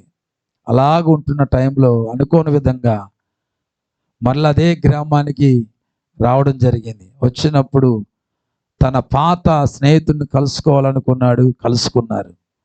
కలుసుకున్న తర్వాత కలుసుకున్న సంతోషములో మనోడి యొక్క ప్రతిభ, దాన్ని ఏమంటారు అంతేనా, గొప్పతనాన్ని, అతని యొక్క జ్ఞానాన్ని ప్రదర్శిద్దాము అని చెప్పి చదువు లేనటువంటి ఈ పల్లెటూరు రైతు ఈ పొలం పనులు చేసుకునే దగ్గర ప్రదర్శిద్దామని చెప్పి ఏం చేశాడంటే, తన చదువుకున్నాను లేకపోతే సంపాదన అనే గర్వం ఏం చేసిందంటే అతనితో పోటీ పడడానికి పురుగొలిపింది. సరే అని చెప్పి ఇద్దరు కలుసుకున్నారు. కలుసుకున్న తర్వాత అన్నారు, అరే నేను ఒక ప్రశ్న వేస్తానురా, నువ్వు నాకు జవాబు చెప్పాలి అన్నాడు. అంటే ఈయన అన్నాడు, కాదులే, నేను పల్లెటూరుడు కదా, నువ్వు బస్తీవాడు, విదేశాలకు వెళ్ళొచ్చినోడివి, నీ జ్ఞానం ఎక్కువ ఉంటుంది. నేనేం చెప్పినావు టక్మని చెప్పేస్తావు, నువ్వు చెప్పింది నేను చెప్పలేనురా బాబు, కాబట్టి నేను ప్రశ్న వేస్తానురా, నువ్వే చెప్పరా అన్నాడు. వీడి గర్వం ఉంది కదా, తలబిరుసుడు కదా, అలాగే ఎలాగైతే ఒప్పుకున్నావుగా నేను బస్తీవాడు, నన్ను పల్లెటూరులోనే అనుకోనా, ఏం చేస్తాం లేరా అంతే లేరా అన్నాడు. అయితే ఒక కండిషన్ రా అన్నాడు. ఏంటి చెప్పరా అన్నాడు. అరే నువ్వు ఎంతైనా బస్తీవాడు కాబట్టి, నేను పల్లెటూరును కాబట్టి నువ్వు ఓడిపోతే ఏం చేయాలా, 100 రూపాయలు ఇవ్వాలిరా, నేను ఓడిపోతే నీకు 50 రూపాయలు ఇస్తాను రా అన్నాడు. అంటే ఎలాగో మన తెలివితేటల ముందు ఈడంతా ఆ పప్పు సొద్దుగాడు అనుకొని సరే అన్నాడు. అయితే ప్రశ్న నేను వేస్తాను, నువ్వు జవాబు చెప్పరా అన్నాడు. సరే నాకు తెలియదంటూ ఏముంటుందిలే, చదువుకున్నాడు కదా, ఈ ప్రశ్న వేయి అన్నాడు. అమ్మనీడు వేసాడు. ఏంటి అంటే, అరే 4 కాళ్ళున్న పక్షి పేరు చెప్పరా అన్నాడు. ఏమన్నాడు? 4 కాళ్ళున్న పక్షి పేరు చెప్పరా అన్నాడు. ఇప్పుడు నేను కూడా వేస్తున్న ప్రశ్న, నేను ఓడిపోతే మీకు 50 రూపాయలు ఇస్తా, మీరు ఓడిపోతే నాకు 100 రూపాయలు ఇవ్వండి. చెప్పండి, 4 కాళ్ళున్న పక్షి పేరు చెప్పండి. ఆలోచించండి, చించిన తర్వాత జవాబు చెప్పండి. మీకు టైం ఇస్తున్నా, 1 నిమిషం పాటు. 4 కాళ్ళు ఉన్న పక్షి పేరు చెప్పాలి. బా నేను అడిగింది ఏంటి? అవి 4 కాళ్ళు ఉన్న పక్షి పేరు చెప్పబోయా. మీ సాఫ్ట్వేర్ తెలియదు, అట్లా బయటకు లాగండి కొత్త. ఎవరైనా సరే, ఎవరికైనా సరే ఛాన్స్ ఇచ్చాను,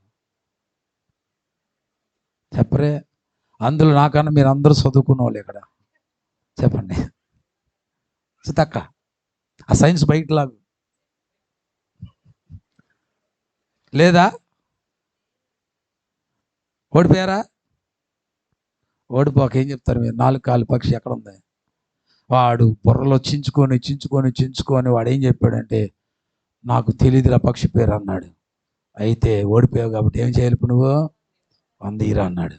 అయితే నాకు తెలియని జ్ఞానం నీకు తెలుసు కాబట్టి అడిగావు కదా, నువ్వు చెప్పరా అన్నాడు. ఈడన్నాడు, ఆగు చెప్తానని చెప్పి ఏం చేశాడంటే, అరే నీకెంత తెలీదు నాకు అంతే తెలీదురా అన్నాడు. అయితే ఇప్పుడు ఈడేం చేయాలి?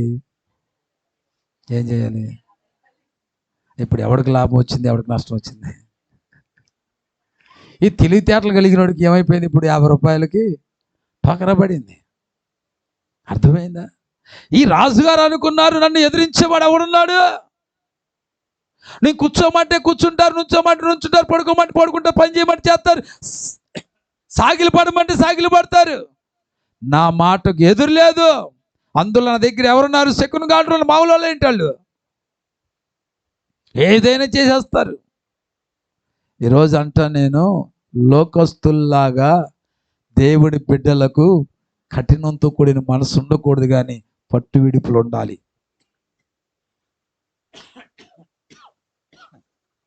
ఏముండాలి? పట్టు విడుపులు ఉండాలి.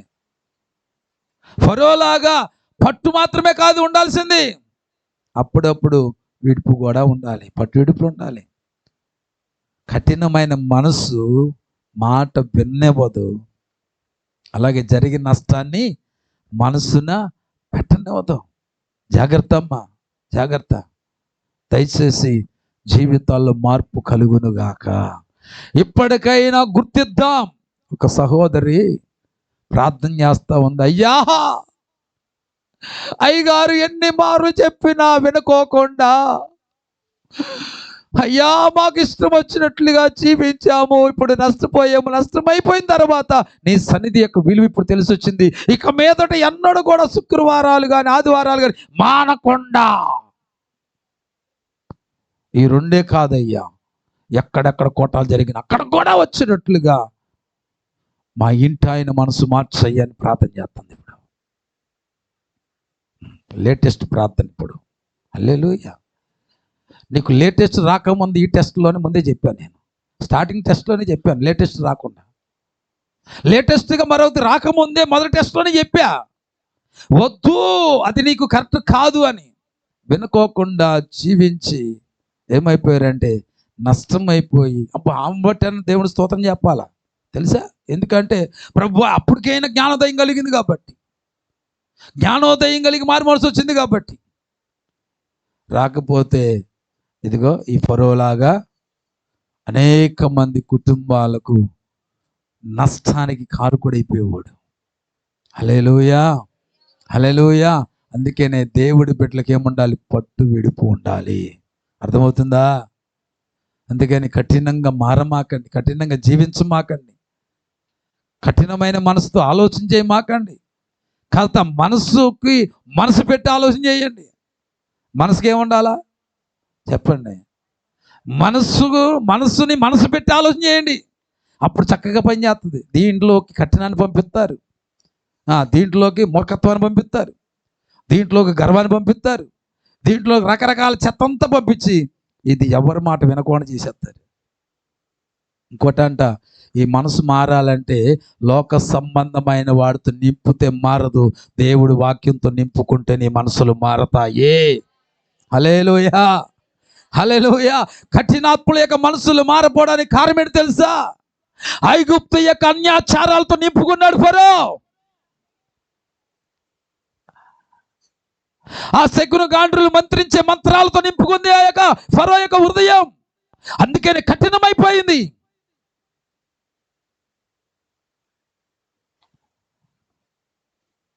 ఐగుప్తు యొక్క సుఖ సౌఖ్యాలతో ధనముతో నింపుకున్నాడు, అందుకే కఠినమైపోయింది. సుఖముతో నింపుకున్నాడు, సంతోషాలతో నింపుకున్నాడు, కఠినమైపోయింది. కఠినమైపోయి అయ్యో నష్టం జరుగుతున్నప్పటికీ సరే ఆఫ్టర్ ఆల్ ఈ నష్టం ఎంత మరలని పూడ్చుకోగలుగుతాను అన్న ధీమాతో ఏం చేశాడంటే పెడచెవుని పెట్టేశాడు. మరింత తీరని నష్టానికి గురైపోయింది ఫరో యొక్క కుటుంబం అంతా. హల్లెలూయా, హల్లెలూయా. కాబట్టి ప్రియ దేవుని బిడ్డ, మన జీవితాలు ఆ కఠినమైన మనసు నుంచి దూరమగునుగాక. హల్లెలూయా. మరిన్ని విషయాలు మనం నేర్చుకుందాం. కఠినమైన మనస్సు వలన జరిగే నష్టాలు ఏంటో ఒకసారి చూద్దాం. చూడండి, ఆదికాండము 49:7 ఆదికాండము 49:7. ఇక్కడ యాకోబు తన కుమారులందరిని పిలిచి ఒక్కొక్కరి గురించి అంత్య దినములలో మీకు సంభవింపబోవు సంగతులను మీకు నేను వివరిస్తానని చెప్పి తన యొక్క కుమారులందరినీ పిలిచి వారితో పలుకుతున్న మాటలు ఇక్కడ మనం చూస్తూ ఉన్నాం. ఆ కుమారులలో 2 కుమారులు ఇక్కడ ఉన్నారు, షిమ్యోను, లేవి. 7వ వచనములో మనకి కనబడుతుంది. 5వ వచనం చదవండి. 5వ వచనం నుండి. షిమ్యోను లేవి అనువారు సహోదరులు వారి ఖడ్గములు బలాత్కారపు ఆయుధములు. ఏంటంట? వారి యొక్క ఖడ్గములు బలాత్కారపు ఆయుధములు. నా ప్రాణమా చదవండి. వారి ఆలోచనలో చేరవద్దు, నా ఘనమా వారి సంఘముతో కలుసుకొనవద్దు. వారు కోపము వచ్చి మనుషులను చంపిరి, తమ స్వేచ్ఛ చేత ఎద్దుల గూదికాలి నరములను తెగగొట్టిరి. వారి కోపము వేంద్రమైనది, వారి ఉగ్రతయు కఠినమైనది, అవి శవింపబడును. యాకోబులో వారిని విభజించేదను, ఇజ్రాయేలులో వారిని చెదరగొట్టెదను. చాలండి. చూడండి, ఇక్కడ షిమ్యోను, లేవి అను సహోదరులు ఇద్దరు కూడా ఏమై ఉన్నారంటే అన్నదమ్ముల వాళ్ళిద్దరు.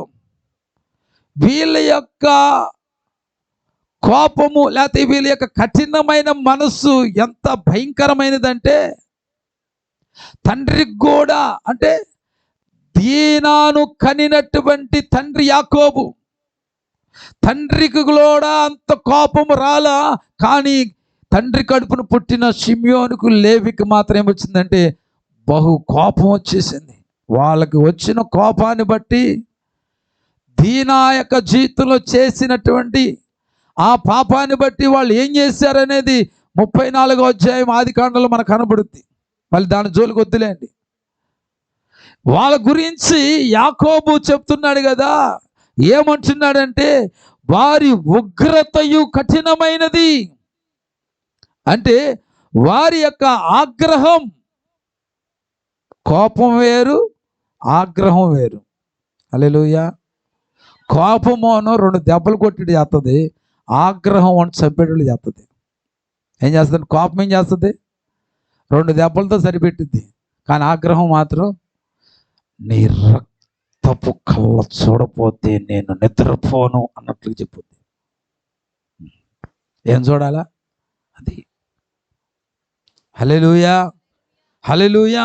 ఇక్కడ జాగ్రత్తగానండి, ఈ షిమ్యోను లేవి యొక్క కఠినముతో కూడిన మనస్సు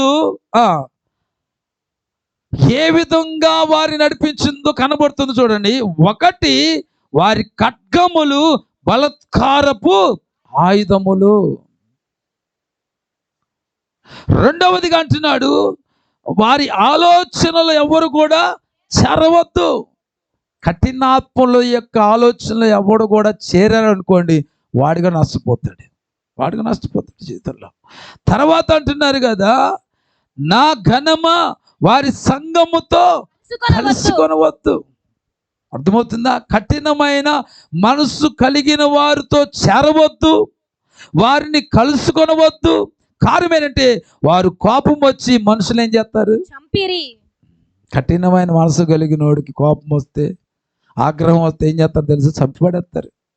ఇక్కడ తర్వాత ఏమన్నాడంటే చూడండి, వీరి కఠినమైన మనస్సు, వాళ్ళ పద్ధతులు, వారి విధి విధానాలు ఎలాగుంటాయో పై భాగములు మనము చూసాం. ఏమండి, ఇప్పుడు వారి కఠినమైన మనసు కలిగి ఉండగా ఒకటి శపించబడే అవకాశం ఉంది. అక్కడ ఏమైందండి? కఠినమైన మనసు ఏం చేసింది?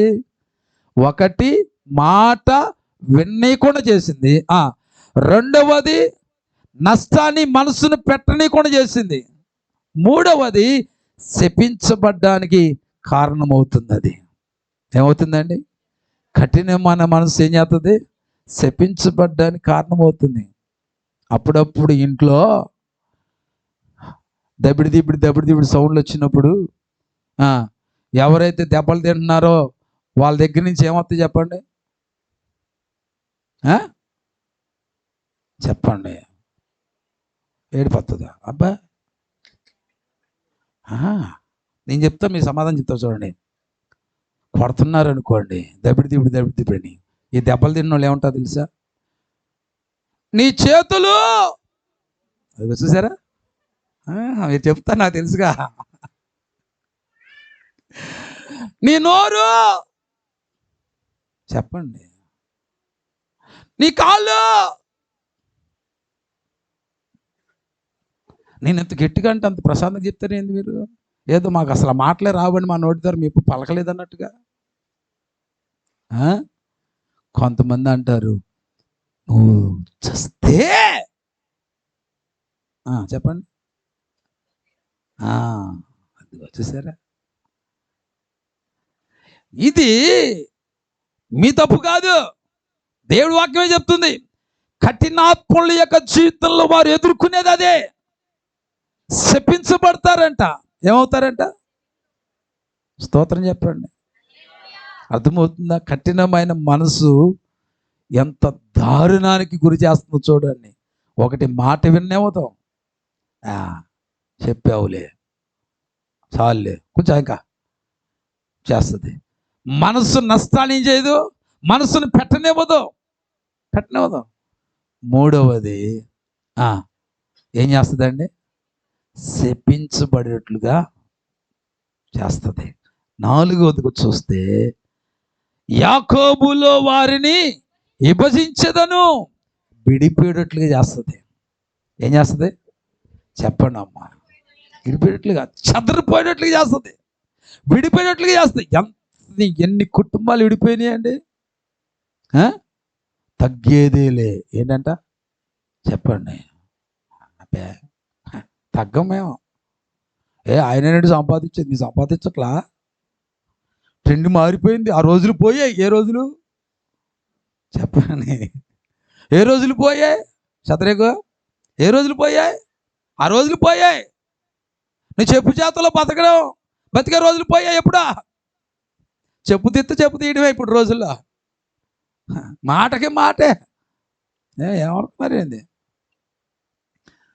అలాగా నేను కాలనీలో ఈ విషయం గురించి మాట్లాడుతూ ఉంటుంటే అక్కడికి వచ్చిన వాళ్ళందరూ కూడా భర్తలోను భార్యల ముఖం, భార్యలోను భర్తల ముఖం చూసుకుంటున్నారు. నేను అన్నా, మీ కుటుంబాలు అమ్మా మీకు దండం పెడతాను, ఎవరి మొక్కలు ఎవరు చూసుకోమాకండి. ఒకవేళ మీకు తగిందే ఒకవేళ వస్తే ప్రార్థన చేసుకోండి, జీవితాలు మారుతాయి అన్న. ఇలా చూసేవానికి అర్థం ఏంటి? నీ గురించి చెప్తున్నాడు అయ్యగారు. అప్పుడు ఆయన ఏమనుకుంటా తెలుసా? నువ్వే చెప్పుకుంటావు అనుకుంటాడు. అప్పుడు ఎలా కొంట చెప్పండి, ఇంటికి వెళ్ళిన తర్వాత గోల కదా. లేకపోతే ఆయన కంటే తెలిసింది అసలు దేవుడు ప్రేరేపించి చెప్తున్నాడు అనుకోరా. ఏం చూడంగానే నీ గురించి చెప్తున్నాడు అక్కడ. నువ్వే చెప్పుకుంటావు అక్కడ. పద ఇంటికి వెళ్ళిన తర్వాత కదా, అంత అవసరమా? అందుకే చెప్పా, మీరు ఎవరు మాకాలి ఎవరు చూడమాకండి అమ్మా. ఎందుకంటే మరలా చక్కగా జోడిగా జంటగా ఇద్దరు రావాలి కాబట్టి ఎవరు మాకాలి అక్కడ చూడమాకండి. ఒకవేళ అది మీకు తగిలితే చక్కగా యేసయ్యా నా భర్తకు కావలసిన వర్తమానం అందించినందుకు స్తోత్రం ప్రార్థన చేసుకో, మనసు మారుద్ది అంతే. హల్లెలూయా. విడిపోయే ప్రమాదం, విభజింపబడతారు. యాకోబులో నుంచి వారు ఏమైపోతారంట? విభజించదను, తర్వాత ఇశ్రాయేలుల వారిని చెదరగొట్టెదను. చెదిరిపోయే పరిస్థితి. హల్లెలూయా. చెప్తారా? కఠినమైన మనసు వల్ల ఒకటి మాట వినుకోకుండా చేస్తుంది. రెండవది నష్టాన్ని మనసును పెట్టనివ్వదు. మూడవది శపించబడ్డానికి కారణమవుతుంది. నాలుగవది విడిపోవడానికి కారణమవుతుంది. ఐదవది చెదిరి కొట్టబడతారు. హల్లెలూయా. చల్లా చెదిరైపోతాయి కుటుంబాలు. చెట్టుకొకరు పుట్టకొకరు అన్నట్టుగా చల్లా చెదిరైపోతారు. సరే, తర్వాత చూడండి, మరొకటి చూద్దాము. నిర్గమకాండము 7వ అధ్యాయము 14 వచనం. 7:14. నిర్గమకాండము 7వ అధ్యాయం 14 వచనం. తరువాత యెహోవా మోషేతో ఇట్లనెను, ఫరో హృదయము కఠినమైనది, అతడు ఈ ప్రజలను పోనీయలనొల్లడాయెను. 6వది పోనివ్వరు. ఏం చేయరు? పోనివ్వరు. ఏవండి, మా అమ్మోళ్ళ ఇంటికి వెళ్ళి చాలా రోజులు అయిందండి, ప్లీజ్ అండి ఇది ఒక్కసారికి పంపించండి. అప్పటికే గొరవెక్కేసి ఉంటాడు మనోడు. నిన్న కాక మొన్నగా వెళ్ళావు, పంపించేది లేదు. నేను పెళ్లి చేసుకుంది ఎందుకో, మిమ్మల్ని ఇంటికి పంపించడానికా? పంపించను. ఒక ముద్దు ముచ్చట అనేది కూడా ఉండదు. పోనీయక ఉండి అక్కడ ఏమన్నాడు? పోనీయనొల్లడాయెను. అదే కానీ వాళ్ళ అమ్మోళ్ళ ఇంటికి అయితే పోదాం అంటాడు. మా అమ్మోళ్ళ ఇంటికి వెళ్దామంటే రావద్దు, పోదు, వద్దు అంటాడు. ఎంత కఠినాత్ముడో. ఇంకా వీళ్ళు డైలాగులు కొడతారు, లోకంలో మీ ఇలాంటి ఆయన ఎవరు లేరండి ఇక్కడ, మీ ఎంత కఠినాత్ముడు ఎక్కలేదు చూడండి, వాళ్ళ ఆయన తీసుకుపోతున్నాడు. మా ఇంట్లో కూడా ఒకసారి ఇలాగ డైలాగ్ వచ్చింది. చూడు, వాళ్ళు దూరమైనా సరే వాళ్ళ ఆయన ఎలా పంపిస్తున్నారు, మీరు ఉన్నారు పక్కన ఉంది కదా వెళ్ళొస్తామని ఇక్కడ పంపించరు. నేను అన్నాను అప్పుడు, మరి అలా ఆయన మందు తాగుతుంది ఇంకా తాగనన్నా.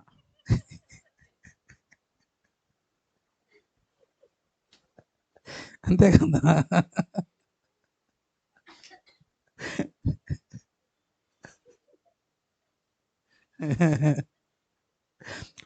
ఆడవాళ్ళు ఏంటి తెలివితేటలు, మగవాళ్ళకు ఉండవండి. నేను చదరేకు మనకు ఉండవా తెలివితేటలు?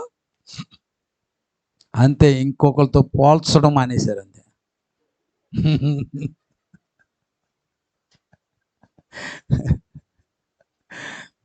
ఏదో ఇందాక చెప్పాను కదా, ప్రేమతో కూడిన మాట కఠినాత్ముడి యొక్క మనసును మార్చగలిగిన శక్తి ఉంది.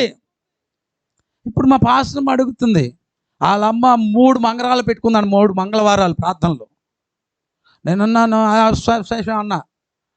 తర్వాత ఏదో లాలాన చేసి అర్ర చేసింది, మొత్తానికి ఒక వారం వెళ్ళిపోయాం. ఇప్పుడు మళ్ళీ 2వ వారం స్టార్ట్ అయ్యింది. ఫస్ట్ అన్నా, మళ్ళీ తర్వాత వెళ్దాం, 2వ వారం కూడా వెళ్దాం అన్నా. అది తెలియాలండి. ప్రేమించే మనసుతో ఒక మాట మాట్లాడితే ఎంత కఠినాత్ముడి యొక్క మనసు అయినా మార్చగలిగిన శక్తి దాంట్లో ఉంది. ఆ శక్తి కలిగిన, ప్రేమ కలిగిన దేవుడే మన యేసునాథుడు. Praise the lord. అరే కొరడాలతో కొట్టినవాడు కళ్ళ ఎదురుగానే ఉన్నాడు, ముఖం మీద ఉమ్ము వేసినాడు, మా కళ్ళ ఎదుటే ఉన్నాడు. పిడిగుత్తులు గుర్తినవాడు కూడా అయ్యో కళ్ళ ఎదుటే ఉన్నాడు. మోసగాడని, దేశద్రోహని, ఆయన మీద నిందలు మోపిన వారు కూడా కళ్ళ ఎదురుగా ఉన్నా తండ్రితో విజ్ఞాపన చేస్తున్నాడు. ఏమనంటే, తండ్రి వీళ్ళు ఏమి చేయుచున్నారో వీరు ఎరుగరు గనుక వీళ్ళు క్షమించు.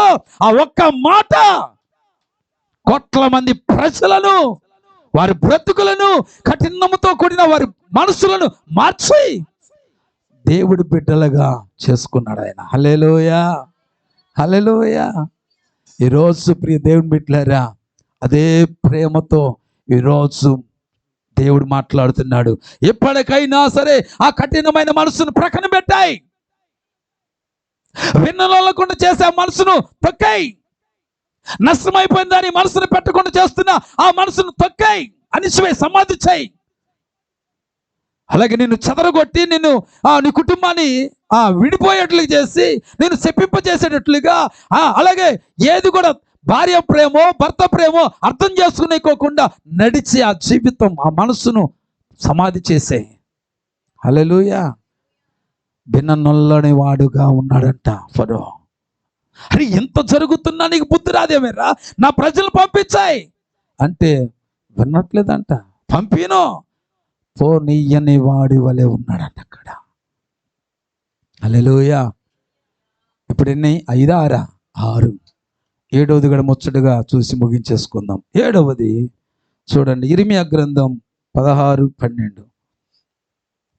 16:12 ఇర్మియా 16:12. ఆలకించుడి, ఆలకించుడి, మీరందరూ నా మాట వినకుండా, మీరందరూ నా మాట వినకుండా కఠినమైన మీ దుష్ట హృదయ కాఠిన్యము చొప్పున నడుచుకొనుచున్నారు. చూడండి, మీరందరూ నా మాట వినకుండా కఠినమైన మీ దుష్ట హృదయ కాఠిన్యము చొప్పున నడుచుకొనుచున్నారు. మీరు మీ పితరుల కంటే విస్తారముగా చెడుతనము చేసి ఉన్నారు. కాబట్టి నేను మీ యందు ఏమాత్రమును దయ ఉంచక. చాలు. కఠినమైన మనస్సు ఏం చేస్తుందంటే, మన పితరులు చేసిన పాపము కంటే మించిన పాపము చేసినట్లుగా పురుగొలుపుతుంది.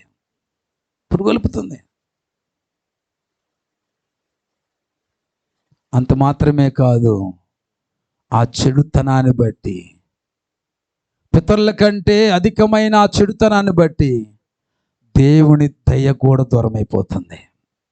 ఏమైపోతుందండి చెప్పాలి? ఇక్కడ అదే అంటున్నాడు కదా. కాబట్టి నేను మీ యందు ఏ మాత్రమును దయ అనేది ఉండదుక.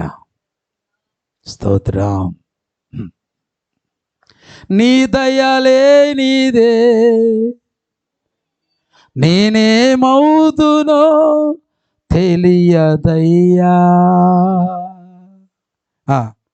నీ దయలో నీ కృపలో నీ దయలో నేనున్నా ఇంతకాలం, నీ కృపలో కాచినావు గతకాలం. నీ దయలే నీదే, నేనేమవుదునో. నీ దయలే నీదే, నేనేమవుదునో తెలియదయ్యా. నీ దయలో నేనున్నా ఇంతకాలం. చరణం చూడండి. నీ కృపలో దాచినావు గతకాలం. తల్లిదండ్రులు చూపిస్తారు ఎనలేని ప్రేమను ఇలలో చేయాలని ఆశిస్తారు. అందరంత గొప్పవారిగా తల్లిదండ్రులు చూపిస్తారు ఎనలేని ప్రేమను ఇలలో చేయాలని ఆశిస్తారు. అందరంత గొప్పవారిగా నీ దయ ఉంటే వారు కాగలరు అధిపతులుగా. నీ దయ లేకపోతే ఇలలో బ్రతుకుతా చెరుగునా.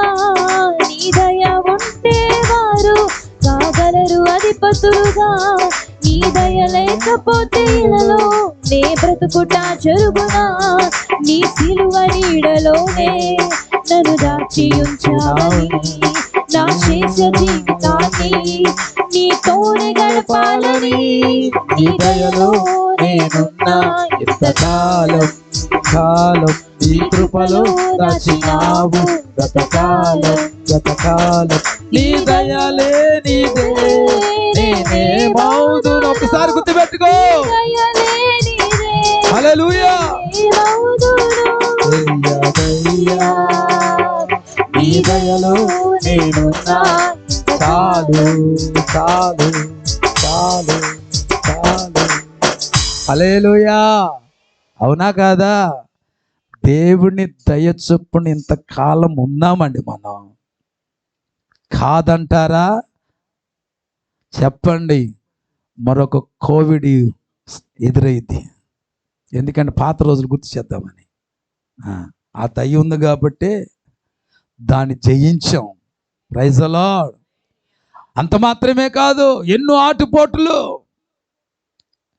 ఎంతో కరువు కష్టాలు, ఎన్నో వ్యాధులు బలహీనతలు, ఎన్నో ఇరుకులు ఇబ్బందులు, ఎన్నో శోధనలు, ఎన్నో సమస్యలు, వాటన్నిటిలో నుంచి మనము తప్పించబడి నేటి వరకు బ్రతకగలుగుతున్నామంటే ఆయన దయ. Praise the lord. ఆయన దయ దాక్షిణ్యత వలన, వాత్సల్యత వలన ఈరోజు మనము జీవిస్తూ ఉన్నాం. హల్లెలూయా. అందుకనే హబక్కూకు భక్తుడు అంటాడు కదా, 3వ గ్రంథము 1వ వచనం నుంచి ఒక మాట పలుకుతాడు. చదువుకొని మనం ముగించుకుందాం. చూడండి అక్కడ ఏమంటాడు. హబక్కూకు గ్రంథం 771 70వ పేజీ చూడండి ఒకసారి. 770వ పేజీ. త్వరగా దీని 3వ అధ్యాయం 1 నుంచి 3 వరకు ఉన్న వచనాలు ఒకసారి చదువుదాం. ప్రవక్తయగు హబక్కూకు చేసిన ప్రార్థన, ప్రవక్త అయిన హబక్కూకు చేసిన ప్రార్థన వాద్యములతో పాడదగినది. చూడండి, ప్రార్థన ఎలా చేశాడంట? వాద్యములతో పాడదగినదిగా మార్చాడంట. యెహోవా నిన్ను గూర్చిన వార్త విని నేను భయపడుచున్నాను. యెహోవా సంవత్సరములు జరుగుచుండగా. చూడండి ఇక్కడ ఎందుకు భయపడుతున్నాడో అది చెప్తా ఉన్నాడు. సంవత్సరములు గడుచుచుండగా నీ కార్యము నూతన పరచుము. సంవత్సరములు జరుగుచుండగా దానిని తెలియజేయము. అదిగోండి, కోపించుచునే వాత్సల్యమును జ్ఞాపమునకు తెచ్చుకొనుము. హల్లెలూయా, హల్లెలూయా. ప్రభువా, మా పట్ల నువ్వు కోపము కలిగి ఉన్నది వాస్తవమే, కానీ దానితో పాటుగా నీ వాత్సల్యతను జ్ఞాపకము చేసుకొని సంవత్సరములు జరుగుతుండగా నీ కార్యములు మా జీవితంలో నూతన పరిచయ్యా. కోపించుచున్నావు, కోపించు, తప్పలేదు, కానీ దానితో పాటుగా నీ వాత్సల్యతను జ్ఞాపం చేసుకో. దేవుడి వాత్సల్యత దేవుని కోపాన్ని సైతం కూడా అణిచివేస్తుంది. నినువే పట్టణస్థుల యొక్క చేసినటువంటి చెడుతనాన్ని బట్టి దేవుడు కోపము రగిలింది. అయినప్పటికీ సరే వారి పశ్చాత్తాపంతో కూడిన ప్రార్థన, ఏ దేవుడైతే కోపగించుకున్నాడో ఆ దేవుడే మరలా వాత్సల్యపూర్ణుడుగా మారిపోయాడు. హల్లెలూయా, హల్లెలూయా, హల్లెలూయా. ఈరోజు ప్రియ దేవుని బిడ్డలారా, మన జీవితంలో కఠినమైన మనసుతో జీవించకుండా, మన మీద దేవుడు కోపగించుకోకుండా, ఆయన వాత్సల్యతను మన విషయంలో ఆయన చూపించినట్లుగా మనం ఏం చేయాలంటే మన జీవితాలను కట్టుకోవాలి. హల్లెలూయా, హల్లెలూయా. వాత్సల్యత, కరుణ. కోపం, కోపించుచున్నావు కాదంటలేదయ్యా, ఇదిగో నీ కరుణ చూపించు. కరుణ ఎదుట కోపం అనేది తుడుచుకుపోతుందండి. హల్లెలూయా. ఇప్పుడు బాగా కోపంగా వచ్చారనుకుందాం. కోపంతో వచ్చినప్పుడు ఆ బుట్ట తీసి యాశాలు చూడంగానే ఆటోమేటిక్ ఏమైందండి? కోపం అంతా ఏమైతే చెప్పండి. శత్రు కోపం అంతా పోవడానికి కారణం అనుకున్నారు? సాహితీ యాశాలే. వాళ్ళ నాన్న ఎక్కడొక్కలు అక్కడ నొక్కుబడేస్తుంది. దెబ్బ కోపం అంతా ఈజ్ గాన్. హల్లెలూయా. ఈరోజు ప్రియ దేవుని బిడ్డ, సంవత్సరములు గడుచుండగా దేవుని కార్యాలు మన చేతులు నూతనపరచబడాలంటే ఆయన కరుణ మన మీద ఉండాలి. కోపానికి కాదని గురవలసింది ఆయన కరుణకు మన కారణం కొలవాలి. అంటే జీవితాన్ని మనం కలిగి ఉండినట్లుగా ఈ రోజే కఠినముతో కూడిన మనస్సును సమాధి చేసేద్దాం. ఆమేన్. హల్లెలూయా, హల్లెలూయా. కళ్ళు మూసుకొని ప్రార్థన చేసుకుందాం. అందరూ కూడా కళ్ళు మూసుకోండి. స్తోత్రం, స్తోత్రం, స్తోత్రం, స్తోత్రం, స్తోత్రం, స్తోత్రం. ఏమండి, ఒకటే ఒక మాట అండి. కఠినమైన మనస్సు ఉన్నదాన్ని బట్టి లేని దాన్ని బట్టి అక్కడే మనకు జవాబులు ఉన్నాయండి. కఠినమైన మనస్సు ఉంటే ఏమండి, దేవుడి మాటలు వినరు. మనసు లేకపోతే వింటారండి. అలాగే కఠినమైన మనసు ఉంటే నష్టాన్ని గుర్తించరు, లేకపోతే నష్టాన్ని గుర్తిస్తారు. మనసుంటే శపించబడతారు, మనసు లేకపోతే, అది కఠినమైన మనసు లేకపోతే శపించబడరు. కఠినమైన మనసు ఉంటే విడిపోతారు, లేకపోతే కలిసి ఉంటారు. ఆ మనసుంటే చెదిరిపోతారు, లేకపోతే చెదిరిపోరు. అలాగే మనసు ఉంటే ఏమండి, పోనివ్వరు. మనసు లేకపోతే వెళ్దాం పదా అంటారు. మనసు ఉంటే మరింత చెడుతనాన్ని, దేవుని దయను కోల్పోతాం. మనసు లేకపోతే చెడుతనాన్ని చేయడానికి ఇష్టపడడం. దేవుని దయ, వాత్సల్యత, కరుణ మనకి ఎన్నడూ దూరం కాదండి. చూసారా, ఒక కఠినమైన మనసు ఎంత దారుణానికి గురి చేస్తుందో. ఒక్కసారి నీకు మనసు ఉంటే ఆ మనసును మనసు పెట్టి ఆలోచించే మారు మనసు కలుగుతుంది. Praise the lord. అంతేగాని ఆ మనస్సును మరొక దానితో నింపేసుకుంటే ఆ మనసు మారదు. ఆ మనసు పెట్టి ఆలోచన చేస్తే మారు మనసు వస్తుంది. దేవుడి మాటలు వినినట్లుగా నిన్ను పురుగొలుపుతుంది. ప్రార్థన. దయగల తండ్రి, మీరు మాట్లాడిన ప్రతి మాటకు స్తోత్రం. మంచి నేలను పడిన విత్తనాల వలె నూరంతులుగా మాటలు ఫలించునుగాక. ఫలభరితమైన జీవితాలకు ఈ లోకములు జీవించుదురుగాక. యేసయ్య శక్తి కలిగిన నామములో ప్రార్థించి వేడుకొనుచున్నాము తండ్రి. ఆమేన్, ఆమేన్, ఆమేన్.